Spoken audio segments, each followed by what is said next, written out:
اب آیا تیسرا گروہ، وَمِنَ النَّاسِ، اور لوگوں میں کچھ ایسے بھی ہیں، مَن يَقُولُ آمَنَّا بِاللَّهِ وَبِالْيَوْمِ الْآخِرِ وَمَا هُم بِمُؤْمِنِينَ، جو کہتے تو یہ ہے کہ ہم ایمان رکھتے ہیں اللہ پر بھی اور یوم آخر پر بھی، مگر وہ حقیقت میں مومن نہیں ہے۔ یہاں ایک بات سمجھ لیجئے، اکثر و بیشتر مفسرین نے اس تیسری کیٹیگری کے بارے میں یہی رائے قائم کی ہے کہ یہ منافقین مذکور ہیں یہاں، اگرچہ لفظ منافق یا لفظ نفاق نہیں آیا یہاں، لیکن مولانا امیر احسن اصلاحی صاحب نے ایک رائے ظاہر کی ہے جو بڑی قیمتی ہے، وہ یہ کہ یہاں ایک کردار کا نقشہ کھینچ دیا گیا ہے، غور کرنے والے غور کر لیں، دیکھ لیں، جس پر بھی وہ چسپاں ہو جائے۔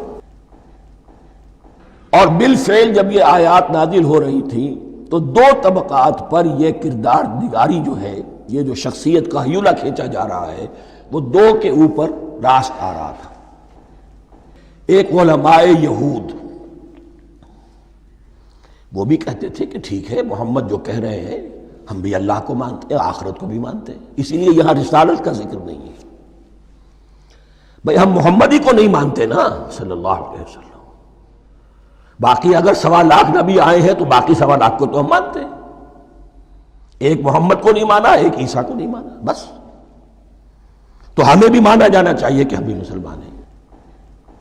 ایک یہ ان کی رائے ہے، اور واقعہ یہ ہے کہ یہاں اس طریقے کا تذکرہ ہو رہا ہے کہ جس سے ان کا کردار بھی جھلک رہا ہے، روح سخن ان کی طرف جا رہا ہے۔ مجھے یاد ہے اپنی 10ویں جماعت کے زمانے میں دہلی میں نے دیکھا تھا کہ ناٹ سرکس، وہاں کا ایک بڑی مارکیٹ ہوتی تھی، تو جوتے کی ایک دکان پہ ایک بہت بڑا جوتا لٹکایا ہوا تھا، بہت بڑا، اور لکھا تھا free to home it fits, جس کے پاؤں میں یہ ٹھیک ٹھیک آ جائے وہ لے جائے اس کو۔ تو یہ free to home it fits ہے، ایک کردار ہے، اب یہ کردار جس کے اوپر بھی فٹ بیٹھ جائے، ان میں یقیناً زیادہ تو غلبہ یہی ہے جو مفسرین کی رائے ہے، منافقین کا معاملہ جو ہو رہا ہے، لیکن یہ کردار بعین نہیں فٹ بیٹھ رہا ہے یہود کے علماء پر۔ اور یہ بھی نوٹ کر لیجئے کہ جو مدینہ منورہ میں نفاق کا جو پودا پروان چڑھا ہے، بلکہ پودا نہیں کہنا چاہیے، جھاڑ جھکاڑ جو پروان چڑھا ہے، وہ یہودیوں کے زیر اثر، جیسے جنگل کے اندر بڑے بڑے درخت بھی ہوتے ہیں اور اندر جو ہے نیچے جھاڑیاں بھی ہوتی ہیں، تو یہ نفاق کا جھاڑ جھکاڑ جو ہے وہ یہودی علماء کا جو پودا تھا اور بہت بڑا تھا، اس میں کوئی شک نہیں، اس کے سائے میں پروان چڑھا ہے۔ ان دونوں میں معنوی ربط بھی ہے۔ وَمِنَ النَّاسِ مَن يَقُولُ آمَنَّا بِاللَّهِ وَبِالْيَوْمِ الْآخِرِ وَمَا هُم بِمُؤْمِنِينَ، اور لوگوں میں سے کچھ ایسے بھی ہیں جو کہتے تو یہ ہے کہ ہم ایمان رکھتے ہیں اللہ پر اور یوم آخر پر، لیکن وہ مومن نہیں ہیں۔ يُخَادِعُونَ اللَّهَ وَالَّذِينَ آمَنُوا وَمَا يَخْدَعُونَ إِلَّا أَنفُسَهُمْ، وہ دھوکہ دینے کی کوشش کر رہے ہیں اللہ کو اور اہل ایمان کو۔ دیکھیں یخادعون جو ہے یہ باب مفعلہ ہے، باب مفعلہ میں کشمکش ہوتی ہے، کشاکش ہوتی ہے، لہذا ترجمہ میں نے کیا کوشش کر رہے ہیں۔ وما یخدعون الا انفسهم، یہ ثلاثی مجرد میں آ گیا، اور نہیں دھوکہ دے رہے مگر صرف اپنے آپ کو، یہ یقینی ہے اپنے آپ کو تو دھوکہ دے رہے ہو، لیکن یہ کہ اللہ اور اس کے رسول کو اور اللہ اور اہل ایمان کو دھوکہ نہیں دے سکتے۔ سورہ نساء کی آیت نمبر 142 میں یہ کھل کر منافقین کے بارے میں یہی الفاظ آئے ہیں، ان المنافقین یخادعون اللہ وہو خادعہم، یقیناً منافقین جو ہے وہ اللہ کو دھوکہ دینے کی کوشش کر رہے ہیں اور اللہ انہیں دھوکہ دے رہا ہے۔ وما یشعرون، انہیں اس کا شعور نہیں ہے۔ یہ بہت اچھی طرح نوٹ کر لیجئے، منافقین کی بھی اکثریت وہ تھی جنہیں اپنے نفاق کا شعور نہیں تھا،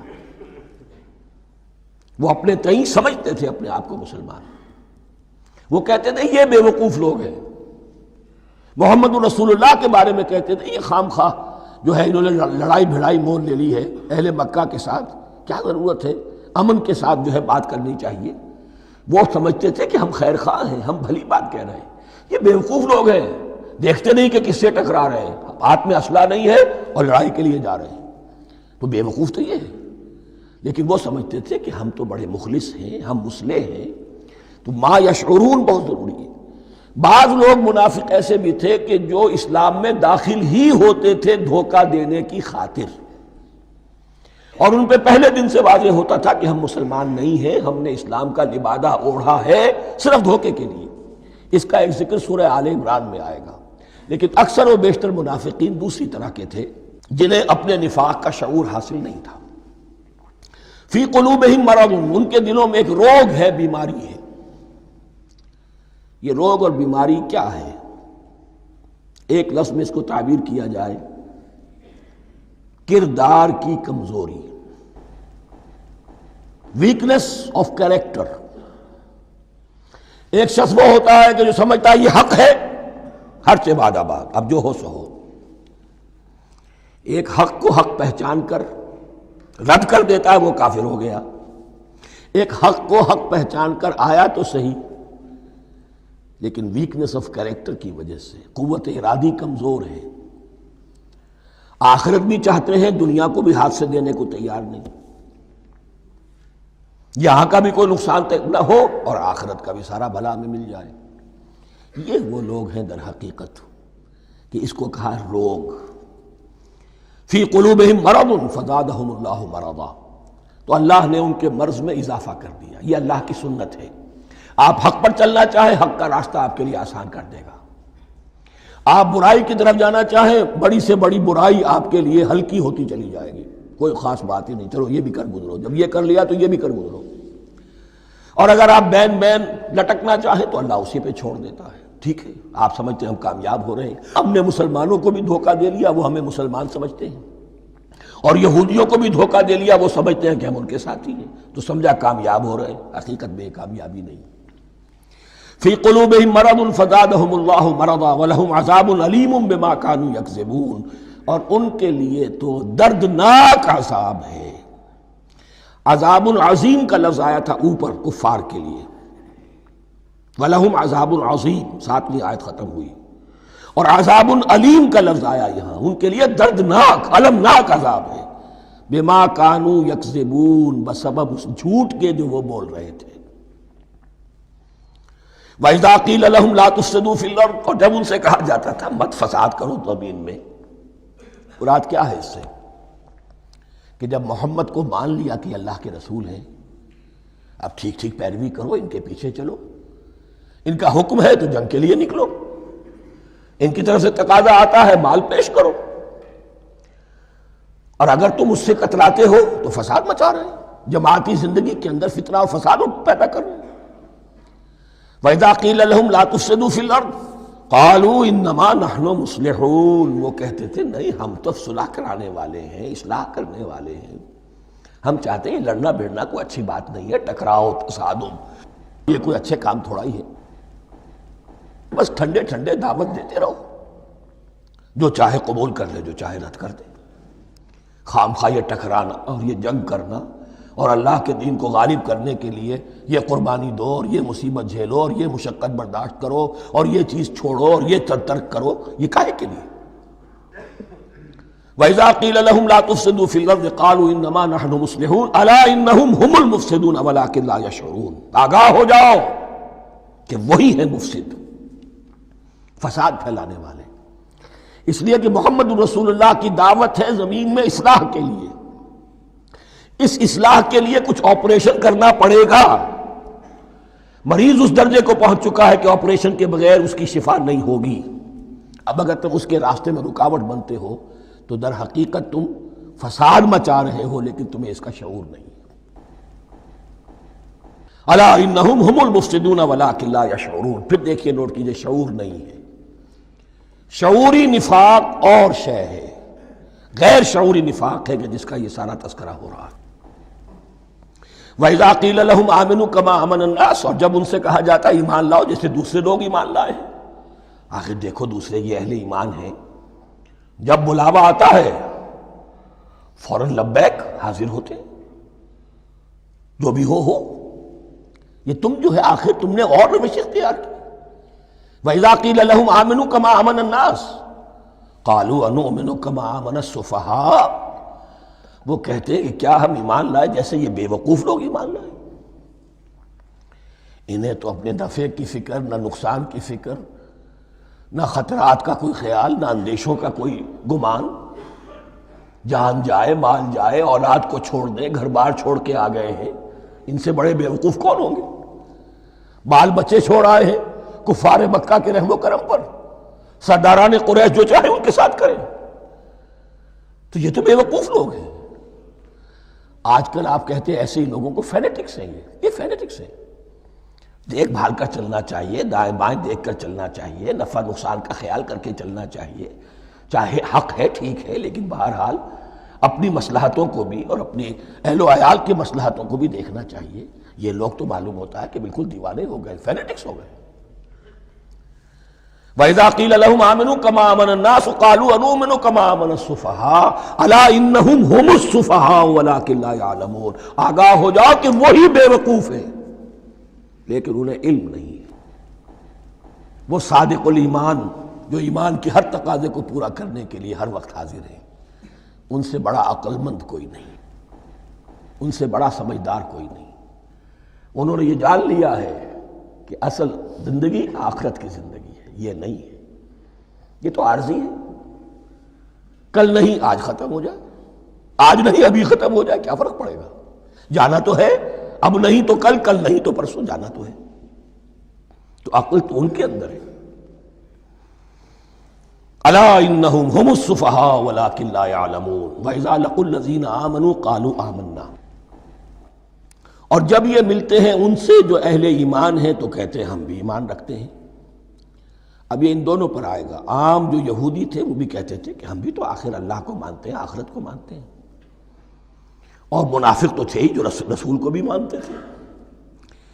وَإِذَا خَلَوْا إِلَىٰ شَيَاطِينِهِمْ، اور جب یہ اپنے شیطانوں کے پاس خلوت میں ہوتے ہیں، اور یہاں شیاطین سے مراد ہیں اہل کتاب یہود کے علماء، ان کے سردار، یا عبداللہ ابن ابی جو منافقین مدینہ کا سردار تھا۔ اگر وہ کبھی ملامت کرتا ہے، دیکھو تم تو معلوم ہوتا ہے بالکل مسلمانوں میں شامل ہی ہو گئے پوری طرح سے، تمہیں کیا ہو گیا، تم ہر بات مان رہے ہو۔ اب انہیں یہ کچھ نہ کچھ اپنی وفاداری کا یقین دلانے کے لیے کہنا پڑتا تھا، نہیں نہیں ہم انہیں بیوقوف بنا رہے ہیں، ہم ان سے ذرا تمسخر کر رہے ہیں، ہم ہیں آپ کے ساتھ ہی، آپ فکر نہ کریں۔ اسی لیے یہ دو منہ ہونا، نفق کہتے ہیں سرنگ کو جس کے دو دروازے ہوتے ہیں، باقی زیر زمین ہے۔ نافقہ گوہ کا بل ہے کہ دو دروازے رکھتا ہے، دو اس کے منہ رکھتا ہے کہ ادھر سے اگر کتا داخل ہو جائے شکار کے لیے تو ادھر سے نکل بھاگے، ادھر سے آئے تو ادھر سے نکل بھاگے۔ تو دو منہ انسان، یہ در حقیقت جس کو پھر سورہ نساء میں کہا گیا لا الہ الا ولا الہ الا، نہ ادھر کے ہیں نہ ادھر کے، مذبذبین بین ذالک، اس کے درمیان مذبذب ہو کر رہ گئے۔ یہ شیطان کا لفظ یہاں سمجھ لیجئے کہ اس کے دو رائے ہیں کہ یہ شطنہ سے بنا ہے یا شات سے بنا ہے، شین الف توئے یا شین تو نون۔ شطنہ کے معنی تباعدا، کو بہت دور ہو گیا، دور ہو گیا۔ شیطان سے مراد جو اللہ کی رحمت سے بہت دور ہو گیا۔ اور شاتا یشیتو کے معنی ہے احترق غضبا وحسدا، کوئی شخص غصے اور حسد کے اندر جل رہا ہو، وہ شاتا یشیتو ہے۔ اس سے فعلان کے وزن پر، رحمان کے وزن پر، غضبان کے وزن پر شیطان، یعنی وہ کہ جو حسد اور غضب کی آگ میں جل رہا ہے۔ تو یہ ایک تو شیطان وہ ہے کہ جو جنات میں سے ہے، جس کا نام عزازیل تھا پہلے، اب ہم اسے ابلیس کے نام سے جانتے ہیں، وہ ایک شیطان ہے، جنی ہے۔ پھر یہ کہ جو بھی اس کے پیروکار ہیں دنیا میں انسانوں میں سے ہوں یا جنات میں سے ہوں، وہ بھی شیاطین ہیں۔ اسی طرح اہل کفر، اہل زیغ کے جو بڑے بڑے سردار ہوتے ہیں، ان کو بھی شیطان سے تعبیر کیا گیا۔ وَإِذَا خَلَوْا إِلَىٰ شَيَاطِينِهِمْ قَالُوا إِنَّا مَعَكُمْ، اور جب وہ خلوت میں ہوتے ہیں، علیحدگی میں ہوتے ہیں اپنے شیاطین کے پاس، سرداروں کے پاس، کہتے ہیں ہم تو آپ کے ساتھ ہیں، انما نحن مستہزئون، یہ تو ہم ان مسلمانوں کو بیوقوف بنا رہے ہیں، ان سے استہزاء کر رہے ہیں، تمسخر کر رہے ہیں۔ ہم تمسخر میں کہہ دیتے ہیں کہ ہم بھی آپ کے ساتھ ہیں، آمنا۔ اللہ یستہزئ بہم ویمدہم فی طغیانہم یعمہون، حقیقت کیا ہے کہ اللہ ان کا مذاق اڑا رہا ہے اور ان کو ڈھیل دے رہا ہے کہ وہ اپنے عقل کے اندھے پن میں بڑھتے چلے جائیں۔ اللہ تعالیٰ جیسا میں نے عرض کیا رسی دراز کرتا ہے، کوئی شخص غلط راستے پر جانا ہے تو جاؤ بھائی، فوراً تو نہیں پکڑتا، اگر فوراً پکڑ لے تو سیدھا ہو جائے گا، چلتے جائے، جہاں جانا چاہتے ہو جاؤ۔ تو ان کو بھی رسی دراز کر رہا ہے اللہ، لیکن یہ کہ اللہ یستہزئ بہم، یہ سمجھتے ہیں کہ مسلمانوں کا مذاق اڑا رہے ہیں، اصل میں مذاق ان کا اڑ رہا ہے اللہ کے نزدیک۔ وَيَمُدُّهُمْ فِي طُغْيَانِهِمْ يَعْمَهُونَ۔ اب یہاں ذرا نوٹ کر لیجئے، یہ دو لفظ آئیں گے، عین میم اور ہا، امہ ہے کے ساتھ، ایک ہے عین میم اور یا امج، تو عین اور میم تو مشترک ہے یا آخر میں فرق ہوگا، عین میم اور ہا ہوگا، اس کے معنی عقل کا اندھا، دل کا اندھا، آنکھیں تو ہے لیکن دل کا اندھا ہے، عقل کا اندھا ہے، اور عین میم یا جو آنکھوں کا اندھا ہو، عمیٌ اندھے، اعمیٰ اندھا۔ تو یہاں فرمایا انا معکم انما نحن مستہزئون، اللہ یستہزئ بہم ویمدہم فی طغیانہم یعمہون۔ اللہ ان کو اس جو ان کی عقل کے اندھے پن میں جو یہ بڑھتے چلے جا رہے ہیں، اللہ بھی ان کی رسی دراز کر رہا ہے تاکہ یہ جہاں تک جانا چاہتے چلے جائیں۔ اولئک الذین اشتروا الضلالۃ بالہدی، یہ وہ لوگ ہیں کہ جنہوں نے ہدایت کے عوض گمراہی خرید لی ہے۔ دیکھیے بڑا پیارا انداز ہے یہ، ایک شخص کے سامنے دونوں آپشنز تھے، ایک نے گمراہی کو چھوڑا، ہدایت لے لی، چاہے قیمت دینی پڑی، تکلیفیں اٹھانی پڑی، آزمائشوں میں سے گزرنا پڑا، قربانیاں دینی پڑی، ہدایت لی، اور ایک شخص نے ہدایت دے کر گمراہی لے لی ہے۔ آسانی تو ہو گئی، فوری تکلیف سے تو بچ گئے، لا الہ الا ولا الہ الا، دونوں طرف سے اپنے آپ کو بچا لیا، لیکن حقیقت میں سب سے زیادہ گھاٹے کا سودا یہی ہے۔ اولئک الذین اشتروا الضلالۃ بالہدی، ہدایت دے کر اور ضلالت خرید لی ہے، فما ربحت تجارتہم، تو ان کی تجارت ان کے حق میں ہرگز مفید نہیں ہوئی۔ اب یہاں بھی دیکھیے، را با اور ہے ہا، ربحا، اس کے معنی نفع، صحیح نفع، جائز نفع۔ را با اور وا، ربا، وہ سود، وہ بھی اضافہ ہے، وہ بھی بڑھوتری ہے، لیکن وہ حرام ہے۔ ایک ہے تجارت کے اندر جو نفع ہو جائے وہ ربح ہے، را با اور ہا یہ نفع ہے جو جائز نفع ہے، را با اور وا ربا یہ کیا ہے؟ یہ سود ہے، یہ حرام ہے۔ را اور با مشترک ہے، آگے ہا، آگے اور با، اس کا فرق ہے۔ فما ربحت تجارتہم وما کانوا مہتدین، ان کی تجارت ان کے حق میں ہرگز مفید نہیں ہوئی اور نہیں ہے اب یہ ہدایت پانے والے۔ مثلہم، اب یہاں دو تمثیلیں آ رہی ہیں بڑی پیاری۔ پہلی تمثیل ہے کفار کے بارے میں، دوسری تمثیل ہے یہ بین والے لوگوں کے بارے میں۔ پہلوں کے لیے کیا تمثیل ہے؟ مثلہم کمثل الذی استوقد نارا، ان کی مثال اس شخص کی سی ہے جس نے آگ روشن کی۔ ایک نقشہ کھینچا جا رہا ہے، اندھیری شب ہے جدا اپنے قافلے سے ہے تو، تیرے لیے ہے میرا شعلہ نوا قندیل۔ اندھیری شب ہے، قافلہ بھٹک رہا ہے، کچھ لوگ بڑی ہمت کرتے ہیں، اندھیرے میں بھی ادھر ادھر سے لکڑیاں جمع کرتے ہیں اور آگ روشن کر دیتے ہیں، لیکن عین اس وقت جب آگ روشن ہوتی ہے کچھ لوگوں کی بینائی سلب ہو جاتی ہے۔ پہلے وہ اندھیرے میں اس لیے تھے کہ روشنی نہیں تھی، اب وہ اندھیرے کے اندھیرے میں رہ گئے کہ روشنی تو خارج میں آ گئی، اپنی اندر کی روشنی گل ہو گئی، بصارت سلب ہو گئی۔ یہ مثال ہے ان کفار کی کہ حضور کی آمد سے پہلے سب بھٹک رہے تھے، کوئی حقیقت واضح نہیں تھی، قافلہ انسانیت بھٹک رہا تھا اندھیری شب میں۔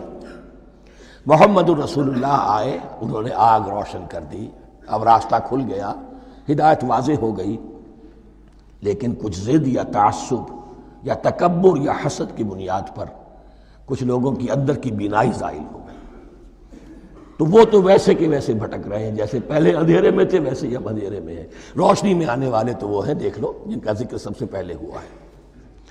مثلہم کمثل الذی استوقد نارا، اس شخص کی سی ہے کہ جس نے آگ روشن کی، فلما اضاءت ما حولہ، جب اس آگ نے اپنے ماحول کو، گردا گرد کو روشن کر دیا، ذہب اللہ بنورہم، اللہ ان کی نور بصارت کو لے گیا، سلب کر لیا اللہ نے، وترکہم فی ظلمات لا یبصرون، اور چھوڑ دیا انہیں ان اندھیروں کے اندر کہ وہ کچھ نہیں دیکھتے۔ صم بکم عمی فہم لا یرجعون، اسم کہتے ہیں بہرے کو، سم جمع ہے اس کی، سمن۔ اب کمو کہتے ہیں گونگے کو، بکمن اس کی جمع ہے، آما کہتے ہیں اندھے کو، عمیٌ اس کی جمع ہے، یہ بہرے ہیں، گونگے ہیں، اندھے ہیں، فہم لا یرجعون، اب یہ لوٹنے والے نہیں۔ یہ کون ہے؟ ابو جہل ہے، ابو لہب ہے، ولید بن مغیرہ ہے، عقبہ ابن ابی معیط ہے، یہ سب کے سب ابھی زندہ ہیں جب یہ آیات نازل ہو رہی ہیں۔ ابھی تو غزوہ بدر ہوگا سن 2 ہجری میں، اور اس میں یہ سب جو ہیں واصل جہنم ہوں گے، ابھی تک تو ہے نا۔ یہ لوگ ہو گئے اس کی مثال، وَمَثَلُهُمْ كَمَثَلِ الَّذِي اسْتَوْقَدَ نَارًا فَلَمَّا أَضَاءَتْ مَا حَوْلَهُ ذَهَبَ اللَّهُ بِنُورِهِمْ وَتَرَكَهُمْ فِي ظُلُمَاتٍ لَا يُبْصِرُونَ صُمٌّ بُكْمٌ عُمْيٌ فَهُمْ لَا يَرْجِعُونَ۔ اب دوسری مثال، او كَصَيِّبٍ مِّنَ السَّمَاءِ، یا بڑی زور کی بارش برس رہی ہے آسمان سے، فِيهِ ظُلُمَاتٌ، اس میں اندھیرے بھی ہیں، وَرَعْدٌ اور گرج ہے، وَبَرْقٌ اور بجلی چمک رہی ہے، یجعلون اصابعهم فی اذانهم من الصواعق حذر الموت، کچھ لوگ ہیں کہ جو اپنی انگلیاں اپنے کانوں کے اندر ٹھوسے ہوئے ہیں کہ وہ جو کڑک ہے اس سے ان کی جانیں نہ نکل جائیں، موت نہ آ جائے۔ کڑکا ایسا ہے کہ اس کڑکے سے بچنے کے لیے اپنی انگلیاں اپنی کانوں میں ٹھوس رکھی ہیں، حذر الموت، موت کے خوف سے۔ واللہ محیط بالکافرین، اللہ ایسے کافروں کا احاطہ کیے ہوئے ہے، بچ کر کہاں جائیں گے۔ یکاد البرق یخطف ابصارہم، قریب ہے کہ بجلی ان کی نگاہوں کو لے جائے، ان کی بینائی کو سلب کر لے۔ کلما اضاء لہم، لیکن ہوتا کیا ہے، جب ذرا روشنی ہوئی تو چل لیے، مشوا فیہ، بجلی چمکی، کچھ نظر آ گیا دائیں بائیں تو کچھ تھوڑا سا چل لیے۔ وَإِذَا أَظْلَمَ عَلَيْهِمْ، اور جب تاریکی ان پر طاری ہو گئی، قاموا، کھڑے کے کھڑے رہ گئے۔ یہ نقشہ ہے ان کا کہ ایک طرف بارش ہو رہی ہے، قرآن مجید ہے، آسمان سے نازل ہو رہا ہے، یہ ماہ مبارکہ ہے، یہ کتاب مبارکن ہے، لیکن یہ کہ اس کے ساتھ کڑکے ہیں، گرج ہے، کفر سے مقابلہ ہے، کفر کی طرف سے دھمکیاں ہیں، اندیشے ہیں، خطرات ہیں، امتحانات ہیں، آزمائشیں ہیں۔ ذرا کہیں حالات کچھ بہتر ہوئے، کچھ جسے بریدنگ سپیس کہتے ہیں ملی، تو تھوڑا سا چل لیے، ہم بھی مسلمان ہیں، کوئی خاص موقع نہیں ہے، کسی جنگ کے لیے بلایا نہیں جا رہا ہے، تو بڑھ چڑھ کے باتیں کر رہے ہیں، اپنے ایمان کا اظہار بھی کر رہے ہیں۔ جیسے ہی کوئی آزمائش آئی، قاموا، ٹھٹک کر کھڑے کے کھڑے رہ گئے۔ وَلَوْ شَاءَ اللَّهُ لَذَهَبَ بِسَمْعِهِمْ وَأَبْصَارِهِمْ، اللہ چاہتا تو ان کی سماعت اور بصارت کو بھی سلب کر لیتا، لیکن اللہ کا قانون یہی ہے، جو جہاں رہنا چاہے اس نے آزادی ارادہ دی ہے انسان کو۔ تم اگر مومن صادق بن کر رہنا چاہتے ہو، اس کو آسان کر دے گا تمہارے لیے۔ تم نے اپنے تعصب کی وجہ سے، اپنے تکبر کی وجہ سے کفر کا راستہ اختیار کیا، اللہ اسی کو کھول دے گا۔ تم بیچ میں لٹکنا چاہتے ہو، لٹکتے رہو، اللہ تعالیٰ جو ہے جبرن کسی کو نہ حق پہ لائے گا، نہ جبرن کسی کو باطل پر لے کر جائے گا، اس لیے کہ جبر اگر ہو تو پھر امتحان کا معاملہ ختم، پھر جزا و سزا بیکار ہے، غیر منطقی ہے، غیر معقول ہے۔ ان اللہ علی کل شیء قدیر، یقیناً اللہ تعالیٰ ہر چیز پر قادر ہے۔ یہ 2 رکوع اس اعتبار سے کہ انسانی شخصیتوں کا سمجھنا، اور جیسا کہ میں نے عرض کیا، تعویل عام ذہن میں رکھیے، جب بھی کبھی کوئی دعوت حق اٹھے گی، اگر وہ واقعتاً کل کے کل حق کی دعوت ہے اور اس میں انقلابی رنگ ہے کہ باطل سے پنجہ آزمائی کرنی ہے، باطل کو نیچا دکھانا ہے، حق کا غلبہ کرنا ہے، تو یہ 3 قسم کے افراد لازماً ہمیشہ وجود میں آ جائیں گے۔ ان کو پہچاننا، ان کے کردار کی جو اصل جو اس کے پیچھے پس منظر ہے، اس کو جاننا بہت ضروری ہے۔ اب جو تیسرا رکوع آ رہا ہے سورہ بقرہ کا، اس میں قرآن کی دعوت کا خلاصہ ہے۔ قرآن کیا ماننے کی دعوت دیتا ہے، اس کی پکار کیا ہے۔ جیسا کہ میں عرض کر چکا ہوں، 2/3 قرآن پہلے نازل ہو چکا ہے، پس منظر میں ہے۔ ہمارے لیے اس ترتیب مصحف کے اعتبار سے وہ قرآن بعد میں آئے گا، ترتیب نزول کے اعتبار سے وہ پس منظر میں موجود ہے، لیکن چونکہ یہاں پر مصحف کے اندر یہاں سے آغاز کیا جا رہا ہے، لہذا اس کا خلاصہ جو ہے لب لباب یہ ایک رکوع میں، اور قرآن کے فلسفے کا اور اس کے بعض نہایت ہی اہم جو موضوعات ہیں اور مسائل ہیں ان کا ذکر پھر چوتھے رکوع